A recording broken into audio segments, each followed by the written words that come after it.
എടവണ്ണ മദ്രസ complex സർഗവിരുന്ന് മുണ്ടേക്കര Irshadiya മദ്രസയിൽ നടന്നു. എടവണ്ണ മദ്രസ കോംപ്ലക്സിന് കീഴിലുള്ള മദ്രസകളിൽ നിന്നും സർഗമേളയിൽ വിജയിച്ച മുഴുവൻ പേരെയും പങ്കെടുപ്പിച്ചുകൊണ്ടായിരുന്നു സർഗവിരുന്ന് നടന്നത്.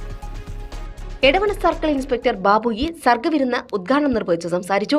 നാടിന്റെ നന്മയ്ക്കും ഒരുമയ്ക്കും ഇത്തരം സർഗവിരുന്നുകൾ മുതൽക്കൂട്ടാവുന്നുണ്ടെന്നും ലഹരി മയക്കുമരുന്ന് പോലെയുള്ള മാരക വിപത്തുകൾക്കെതിരെ എല്ലാവരും ഒന്നിച്ച് നേതൃത്വപരമായ പങ്ക് വഹിച്ച് മുന്നോട്ടു പോകണമെന്നും ഉദ്ഘാടന പ്രസംഗത്തിൽ Edavanna circle inspector Babu E പറഞ്ഞു.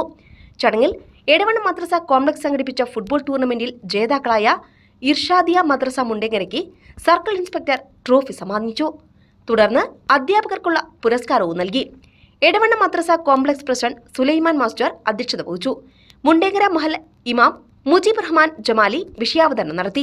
മുഹമ്മദ് സാഹിബ്, മഹൽ president V Alavi Sahib, Ashraf master, Shahul Hameed T P, Sajeer master Mundenkara, Nihad എന്നിവർ സംസാരിച്ചു.